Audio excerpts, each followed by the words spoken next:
Avec le confinement, la France a découvert les concerts en live stream ou si vous préférez, les concerts en live sur Internet. Alors, concert est peut-être un bien grand mot, on peut plutôt parler de prestations musicales live. Dans les pays anglophones, ça s'est multiplié sur Twitch, Stageit, Facebook, Instagram ou encore YouTube. En France, nous, on est beaucoup resté bloqué sur Facebook avec 80% de live assez médiocre niveau qualité, il faut le dire, surtout au niveau de l'image et du son. Et c'est aussi le souci avec les réseaux sociaux, c'est que tout le monde peut avoir du talent et l'opportunité de s'exprimer. Si un public les suit, tant mieux pour eux, mais personne n'a fait l'effort de faire quelque chose de très pro. Pourtant, il y a des possibilités pour ça avec OBS Studio, par exemple. Mais encore faut-il un peu se former. Pendant le confinement, moi, je sais pas vous, mais j'ai découvert des super artistes indés aux quatre coins du monde et je me suis dit que c'est quand même magique la technologie, même si on n'est pas favorable au live stream.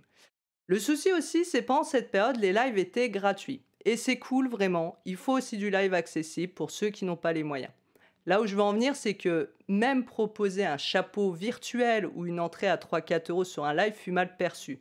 Et c'est surtout en France qu'on rencontre ce problème, le rapport encore une fois, entre l'art et l'argent, malheureusement.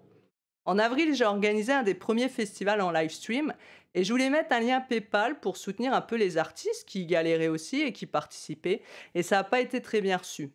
En France, de toute façon, dès qu'on parle argent, c'est tabou avec la musique. Pourtant, il n'y a pas de honte à vouloir payer ses factures et remplir son frigo, non? Je sais pas vous ce que vous en pensez, enfin bon, passons. Les anglophones sont beaucoup moins frigides sur ce sujet et certains ont même exposé leurs revenus grâce au live stream. Il y a quand même une artiste américaine, bon elle avait déjà une bonne fanbase, mais elle a fait 50 000 $ en un mois. Et elle a tellement aimé ce nouveau mode de communication qu'elle a dit que même quand les concerts vont reprendre sur la route, elle continuera le live stream. Et en même temps, bon, aujourd'hui, on n'a pas trop le choix de passer par là. C'est comme ça. Donc moi, j'ai découvert plusieurs avantages aussi au live stream comme elle, et j'ai décidé d'en faire plusieurs articles et vidéos que vous avez déjà peut-être pu lire et voir. Donc oui, c'est stressant au départ. Vous n'avez pas des milliers de personnes en ligne, mais des gens, par contre, vraiment intéressés par votre musique, quand on est juste un petit artiste. C'est toujours mieux que jouer dans un bar, en fait, où tout le monde s'en fout de ce que vous faites et personne ne vous écoute. Donc vous êtes seul derrière votre écran 5 minutes, puis vous allez voir les gens interagir et ça va devenir un moment de partage plus intime et intense.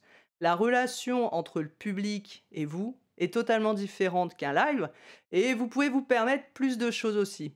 C'est aussi un très bon moyen de faire grandir une fanbase loyale et engagée et un bon moyen d'en tirer les revenus quand on sait comment s'y prendre.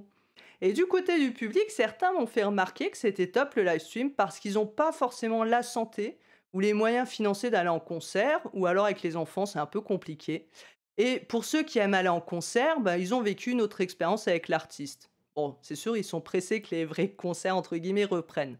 Mais il y a aussi des musiciens qui sont venus me flageller. N'importe quoi, les vrais artistes font de la musique pour jouer devant un vrai public. Tu veux la mort du vrai live ou quoi, Guylaine? Alors, non, tous les artistes, d'ailleurs, qu'est-ce que ça veut dire vrai? Ça me fait penser au sketch des inconnus avec le bon et le mauvais chasseur. Tous les artistes ne font pas ça pour jouer en public. Certains aiment le live, certains aiment composer et juste diffuser de la musique de chez eux, certains aiment faire du live stream, certains aiment partager leur musique mais ont la trouille de la scène, certains artistes ne peuvent pas partir en tournée à cause de leur vie familiale par exemple et ce mode de concert peut les arranger. Et non, ça ne va pas tuer les vrais concerts live. Lorsque la cassette est sortie, on a dit c'est la mort des radios. Lorsque le CD est sorti, c'est la mort du vinyle. Lorsque le MP3 et le piratage sont arrivés, on a dit c'est la mort de la musique physique. Pourtant, pour info, à l'ère de la musique digitale, la vente physique représente encore 50%. Alors, j'aimerais que celui, en plus, qui n'arrive plus à vendre de vinyle ou de CD en concert, lève la main. Parce que ça se vend très bien. La musique, c'est toujours adapté aux consommateurs. Et aujourd'hui, une partie des consommateurs de musique live disent c'est cool aussi en fait le live stream. C'est une autre expérience. C'est un peu comme ceux qui aiment aller au cinéma et ceux qui préfèrent louer un film chez eux. Il y aura toujours un public pour les concerts live et il y a aussi un public pour le live stream. Alors pourquoi s'en priver? Pourquoi ne pas faire plaisir à tout le monde? Il y aura toujours des artistes pro live et des artistes plutôt studio, et d'autres qui seront plutôt live stream, et certains qui feront le tout et qui aimeront faire tout. Donc il faut arrêter, je pense, d'avoir peur à chaque nouveauté, à chaque nouvelle façon de consommer la musique. Il faut savoir que l'intelligence de l'humain, c'est l'adaptation, et pas la frustration et l'immobilisme. Donc ceux qui vont s'adapter ne tuent pas leur art, mais vont le développer d'une autre manière, par d'autres voies. Et juger les pratiques des autres, c'est un peu comme si vous critiquiez ceux qui jouent dans la rue parce que c'est pas une vraie scène. Donc vous dites ils vont tuer le live, le spectacle vivant. Ceux qui font des concerts en appart parce que c'est pas du vrai live. Donc critiquer un musicien aussi parce qu'il joue avec tel matériel, ouais, c'est nul, c'est pas de la marque, etc. Moi aussi, là, en fait, je suis en train de critiquer. Donc comme quoi l'humain ne se refait pas. Enfin, pour dire qu'à chaque pratique, il y a des avantages et des inconvénients. C'est bien qu'il y ait de la diversité dans les pratiques et l'objectif, après tout, c'est de faire de la musique et de donner du plaisir. Et si le public est content, le pari est réussi, non? Donc si vous voulez aller plus loin et que vous avez besoin d'aide dans le live stream, j'ai développé 2 formations pour Twitch et OBS pour vous accompagner à avoir un rendu pro et même avoir des revenus par ce mode de concert. Je vous donne plein d'astuces et de conseils pour développer vos live streams, développer votre audience, trouver votre audience et comment, après vendre votre merchandising, vos albums, etc. à ce public. Enfin, tout ça pour dire qu'il y a toujours de bonnes solutions qui se présentent à nous et qu'il ne faut pas rester tout le temps bloqué sur le passé. Aujourd'hui, l'audience, c'est elle qui décide de la façon dont elle veut consommer la musique, la voir et l'écouter.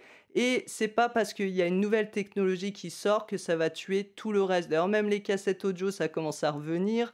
Les gens aiment le vintage. Enfin, c'est une boucle qui tourne sans cesse. Donc, il faut arrêter d'avoir peur. Il faut arrêter de pointer du doigt certaines pratiques tant qu'elles sont là pour faire toujours l'objectif de la musique, faire plaisir aux auditeurs.